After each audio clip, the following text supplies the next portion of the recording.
All information contained in this podcast is general in nature and does not consider your individual circumstances. You should consider the appropriateness of this information with regards to your individual objectives, financial situation, and needs. Welcome to Sharing More Than the Sheets, a podcast to help you and your partner make better financial and lifestyle decisions so that you can both focus on the things that you love. I'm your host, Michael Khouri, financial planner, green thumb, husband, and just dad.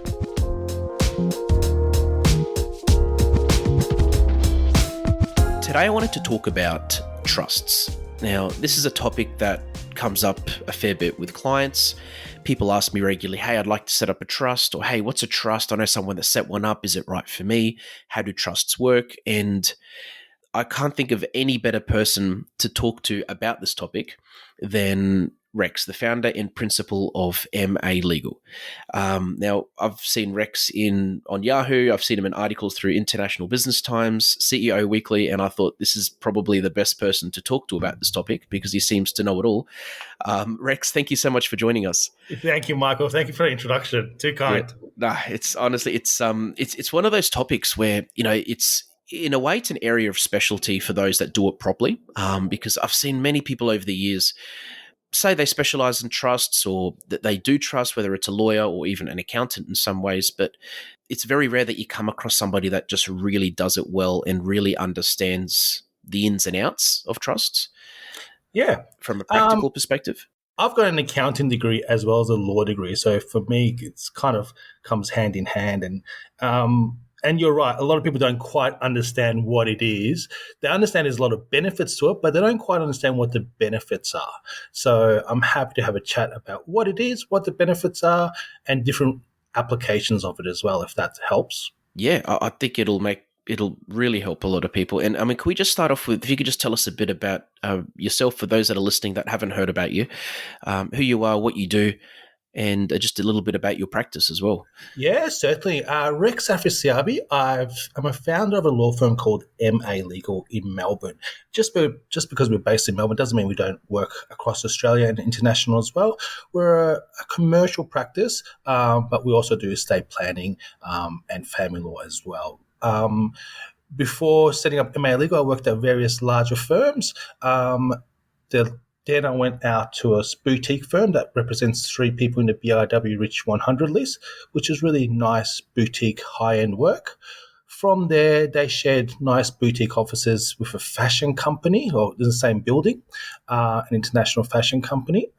Somehow Friday night drinks turned into a job offer. I joined them as their general manager, which was great. I was single, I suppose, at the time, and a little bit younger than I am now, a lot younger than I am now. So it was a lot of fun traveling the world, going to different events, trade shows, manufacturing, etc. Unfortunately, for me, it wasn't fulfilling in the sense that personally, I found my why, what motivates me and drives me is to help people, and the fashion industry quite didn't do that. So I ventured back into law, and I set up MA Legal about 13 plus years ago, and we've gone from strength to strength to here we are now. Nice. And I guess over the years, working with different types of people in different industries, it probably gave you a pretty good perspective, I guess, on how different industries and how different people's needs vary so much from a legal point of view. I was really fortunate because as a lawyer, you get first-hand insight into how an organisation works, and working so closely with few of the richest, most people in Australia, I got to see how their mindset works and how they operate. Then from there, I went into, I suppose, being a general counsel inside a company, an international company, and seeing how inside the company works. And now I've ventured into my own law firm. But in addition to my law firm, I've got various other business interests myself. I do property development. I'm a co-host on a business advisory show. I lecture to lawyers, and I'm a judge for Young Achiever Awards Australia and the Real Estate Business Awards as well. Nice. And you mentioned the rich. So just to talk about the topic of trusts, Yes. I've had a few people tell me, look, I've heard about trusts, but I heard they're just for the rich. Can you sort of delve into that side of things first, just to sort of talk about what the different type of trusts are, and in what situations a trust may be beneficial or needed? Yeah, certainly. So, trust is in Australia. There's effectively two forms of trust. There's a fixed trust and a unit. Sorry, which is like a unit trust and a discretionary trust, a family trust. Um, Anyone can use them. The principal benefits is a level of asset protection, as well as income distribution and tax minimization. So, with a fixed trust, a unit trust, if two business partners enter into a partnership or a business or anything like that, if they use a unit trust vehicle, their entitlements are fixed. They can only get their percentage of the trust, as opposed to a family trust. With a family trust, none of the beneficiaries have a fixed entitlement. The trustee has a choice, a discretion. That's why sometimes the official name for it is discretionary trust, but people sometimes call it family trust. The trustee has a discretion who to distribute the income and the assets of the trust to. Okay, that makes sense. That makes sense. So I guess so from that side of things, and this is commonly what I see with clients, that they'll have something like that again for tax purposes and the asset protection side of things. Is it? I mean, who would set something like that up? I mean, I'm assuming the first step would be. I mean, normally as an advisor, it's a conversation I would have with clients, but I would then point them in the direction of a lawyer that's looking at their estate planning situation. Yep. And then from there, would you direct them to an accountant, or do Lawyers you can normally have set an it up. in-house? Our firm does set it up, and accountants can set it up as well. When accountants set them up, they normally buy the trust deeds from lawyers themselves. They don't draft the trust deeds themselves; they do it themselves. So, going back one step, a trust is only an agreement. It's not a separate vehicle. It's not a separate company. It's not a separate entity. It's just an agreement. It's an agreement between the person who creates the trust, referred to as a settlor, and a trustee who manages the trust on a day-to-day basis that says, I'll give you this money. You can grow it, do whatever you like with it, but it's not for your benefit. It's for the benefit of these beneficiaries. And in a family trust situation, it's kind of like school. There's primary beneficiaries and secondary beneficiaries. The primary beneficiaries is normally, for example, my family trust, I'm the primary beneficiary, it's my specific name. And then the secondary beneficiaries is a whole list of people, for example, a brother of a primary beneficiary, a sister of a primary beneficiary. So something that can be linked back to me. And the trustee has a discretion, a choice at the end of each financial year who to give the income to. Now, why that's important? Because if I'm on the highest tax threshold, but my daughter isn't, the trustee can distribute the income to my daughter and she pays tax at her rate, not at my rate, which can be a significant tax savings on income. In addition to that, there's also capital gains tax. So if you sell an asset, a property, or something along those lines, you have capital gains tax. By just having a trust structure in place, you get a 50% discount on your capital gains tax. That makes sense. That makes a lot of sense. And from a estate planning point of view, so as far as like testamentary trusts are concerned, this is something Yeah. that comes up a fair bit as well. Before I get into that, actually, can I just ask you, with a normal type of trust, who would? I mean, I'm assuming this is something that would suit anyone's circumstance. So, I mean, just to Anyone can, because it creates a level of asset protection. So yeah. even though you may have the benefit and you get the tax advantages, it's not technically your asset. So if something was to happen to you, so if your business goes bad, or or you've got creditors after you, or you go bankrupt, they can't touch the assets of the trust. So anyone can use it as a form of asset protection, as well as the added benefit of tax minimization. Yes. Okay. And as far as testamentary trusts are concerned, how do they differ? And in what situations, I guess, would somebody want to set up something like that? So a lot of people don't understand what a testamentary trust is. So when someone passes away, they have a will. And what normally happens is like a 4 or 5 page will. The assets go to, for example, let's use mum and dad. The assets go to the kids, and the kids have the assets in their personal names. So if they were in financial hardship or if they're in high tax brackets, those assets can be, if they're in financial hardship, if they go bankrupt, the trustee in bankruptcy can take those assets, or anyone of their creditors can touch those inheritance.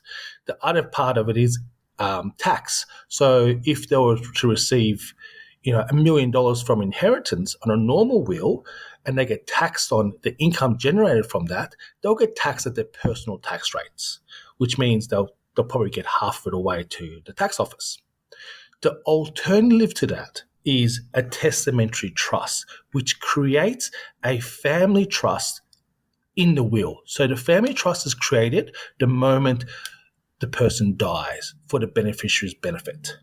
So instead of a normal will, the kids getting the income, they don't get it for themselves. They get it as a benefit of a trust, which means if they were going to financial hardship, the assets from the inheritance cannot be touched.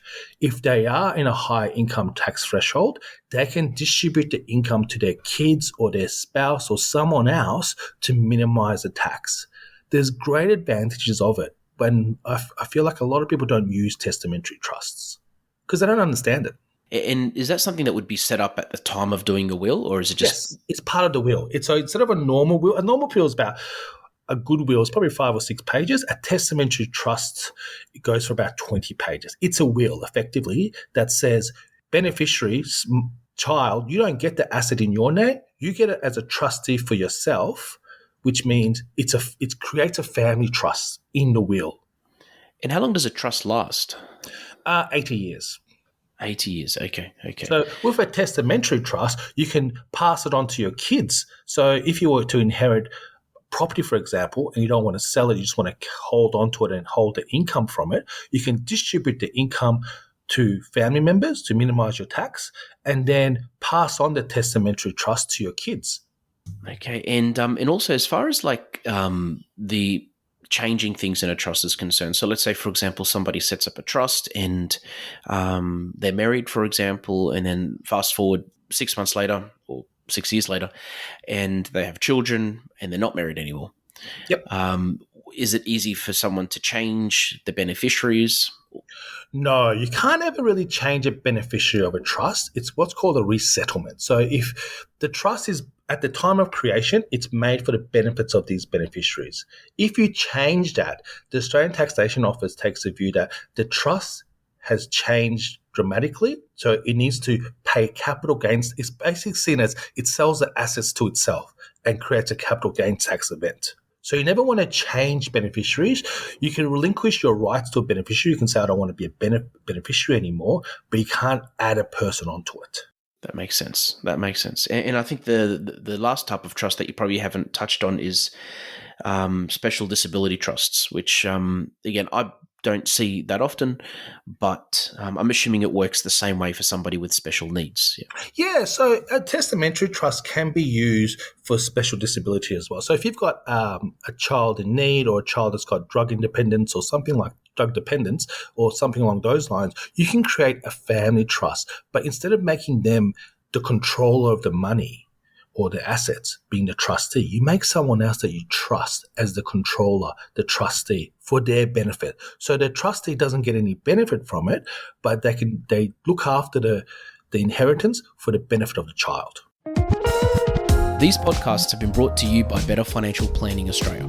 To book a free 15-minute phone chat, visit betterfinancialplanning.com.au. And from a practical perspective, so there's I'll hear this a lot from clients saying, look, when I die, I want to make sure that this money sits, my whole estate essentially goes into an account that my children can't touch until they're 21. So I'm assuming that's along the lines of a testamentary trust. It can as well. It can be in a normal will. A lot of normal wills have this provision where they can't get their inheritance until a certain age. Okay. But what a testamentary trust does in addition to that is they're not entitled to it. So just because you don't have access to it, it doesn't mean you're entitled to it. So if you were to go, for example, bankrupt before you're 21, or have drug dependence and need the money, or something goes wrong, it's still your inheritance, so they can still touch it. But if it's in a testamentary trust, they can't touch that asset. You're protecting your beneficiaries. Yes, that makes sense. And as far as like, for example, let's say somebody has an ex-partner, and they have children that they share. I'm assuming that's when also they'd be thinking along those lines as well, to make sure that the money doesn't go to the ex-partner and that it goes to the children if they were to die. Family law is an interesting one. So family law is the only law that looks through any sort of structure. So if I have a company or a trust, no one can touch me. No one can touch the assets in that vehicle because it's separate to me, except when it comes to my wife or my domestic partner. The Family Law Act is done in a way where, as long as you have what's called control, effective control of an asset, it's deemed to be part of your asset and forms part of your asset pool. To get around that, you may somehow you can create a testamentary trust, like in your will. Instead of giving everything to the children in their own names as trustees, you make them, if you've got more than one children, you make them all joint trustees. So no one's got effective control over the assets. They've got joint control. And that makes it a lot more difficult for a family lawyer to argue that is your asset and should form part of the asset pool in the family law proceedings. It sounds like, more as you explain this, and I think it's becoming very evident to whoever's listening to this episode that it just highlights the importance of talking to a lawyer before making any decision, like setting up a trust, for example, because it sounds like everyone's circumstance, just like financial advice, is completely different, and so many things need to be taken into account. It does, but it's also really beneficial to have a testamentary trust. It does cost a little bit more at the outset just to prepare one. I mean, you're looking at a 5-6 page document to a 20-page plus document. But the benefits for your beneficiaries, your children, if something was to happen to you, is so grand that it's always worth looking into it. Often you hear about stories where some people will have a family trust, for example, and they could have set this up years after setting up their will. And they haven't looked at updating their will, or maybe it's been recommended, but they didn't think it was important. Have you come across any issues like that where it's caused some serious conflict or drama or unnecessary drama? Yeah, it does happen often, unfortunately. People buy will kits or people go to the local lawyer who may not have the right experience in this area, and they'll just prepare a will. They don't realize if they've got an existing business, an existing company, an existing family trust, existing unit trust, any sort of existing entity that is separate to their personal assets, that doesn't form part of their estate automatically. So what happens is if they pass, whatever's in their estate forms part of the probate. Not necessarily something like a family trust. That's not technically their estate. So what you need to do in those circumstances, and a smart lawyer would do this, is they get a copy of their existing structures and incorporate that into their will. So to make sure those assets form part of the estate. So for example, if they've got a family trust and they're the trustee, they'll get a copy of the existing family trust deed. There'll be a provision in the existing family trust deed that says you can change a trustee by doing the following. And in the will, we'll do that. We'll say, family trust dated this, pursuant to clause X, we will appoint, the executors of the will as the trustees of the trust to bring it into the assets of the estate. And a lot of times people don't do that. Also, what they don't do is superannuation. So with super, the super funds have their own beneficiaries. So you declare a beneficiary normally in your super fund, or to have a list where they distribute to. Your will should take account of that. If it doesn't, your beneficiaries may get unequal shares. So if you've got 2 children, for example, and you want them to get 50-50, but your super fund gives the assets to one child, then your estate still has to give a 50-50 because that's how you put it in there. But if you had put specific provisions that the executors of your will need to take into account what the super fund has done, then you can distribute the assets evenly. Does that make sense? Definitely. And that's something we highlight to clients all the time. It's such a simple thing, yet you're right. If you don't have your super nominations, if you don't talk to your lawyer about your super nominations or your trust or your even your company that you have set up, it could cause some very serious issues later on. And even, as I said, if you have a will that you've had set up, but then you set up a company later on or a trust, I'm assuming the same issue Same applies. issue because they're Yeah. technically they're separate legal entities. They're not Yes. part of your estate. You've done it to protect yourself whilst you're alive. So if something was to happen to you, they can't touch those assets. But upon your passing, means your executor can't necessarily touch those assets either. Yes. And can you think of any scenarios where, just to move back to testamentary trusts as well, Mhm. can you think of any scenarios where that you've seen or heard of where there has been an event where, unfortunately, say parents had passed away and there was no testamentary trust in place, and it caused some heartache that could have been avoided if a testamentary trust was set up? Yeah, so there's often a lot of them, unfortunately, and normally it comes with high wealth individuals. So if I'll use Dr. X. Dr. X is a beneficiary. His parents pass away. He gets, a couple of $1 million in assets. That it's in property, and he's earning income from it. He doesn't sell them because he just wants to hold on to them. He doesn't need the cash necessarily, but because it came in his own personal name, all the rental income that he's derived from his inheritance is being taxed at the maximum tax rate, with no real benefit to him. If his parents had set up a testamentary trust and he got the same properties, he could distribute that income to his children and his partner who isn't working, and they'll significantly reduce his tax rate.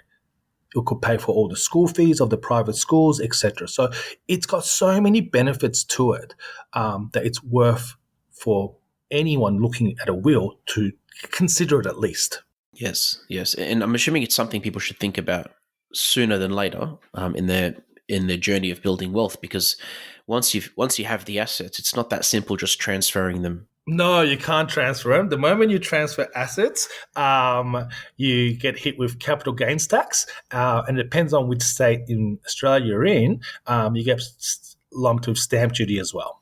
Yeah, yeah, The benefit of trust and getting the structure right when you acquire something is you can easily swap it around, or a lot easier swap it around without incurring those costs. So, for example, if I held a property in my family trust and I want to gift it to my daughter, I can transfer the property from the trust, distribute it to her as a beneficiary, and it will incur no stamp duty and no capital gains tax, because the idea is that she had the benefit of it under the trust from day one. And that could be a significant saving.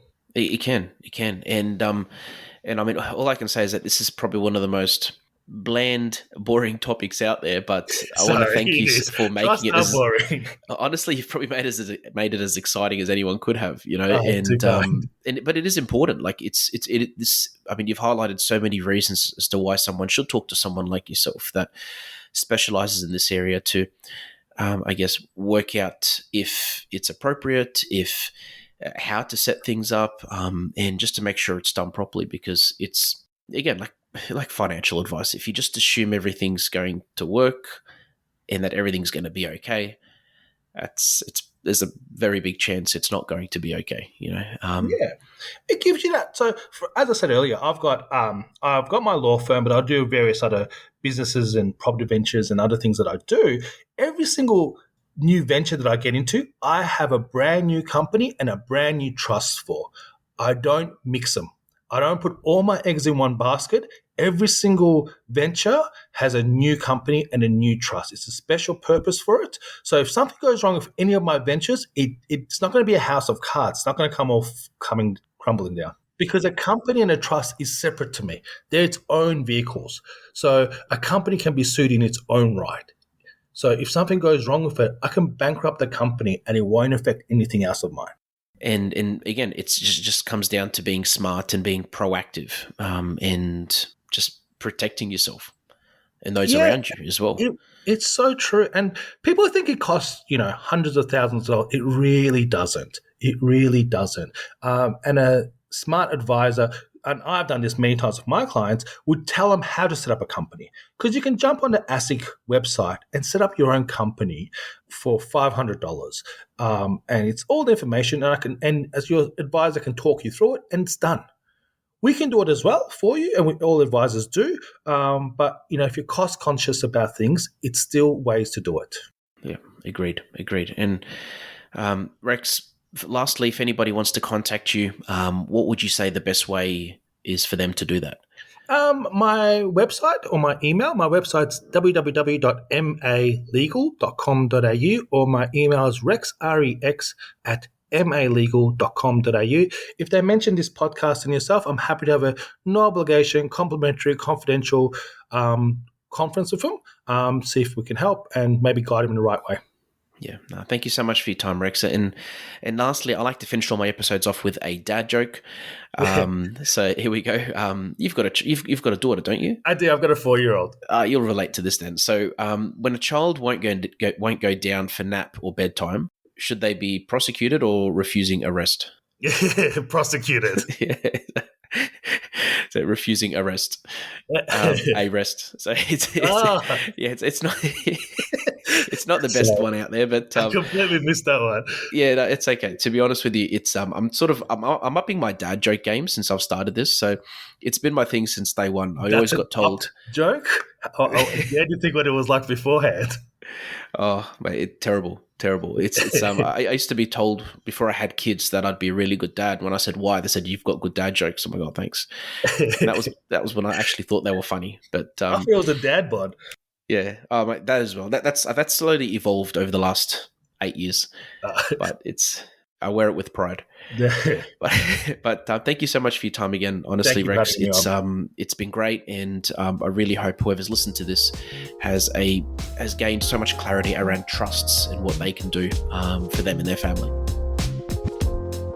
Thanks for joining us on Sharing More Than the Sheets. Please make sure you subscribe to be updated with future episode releases, and feel free to share this episode with any friends or family that you think it might benefit. Please visit us at sharingmorethanthesheets.com.au to submit questions or requests for future podcast topics. These podcasts have been brought to you by Better Financial Planning Australia. To book a 15-minute phone chat, visit betterfinancialplanning.com.au.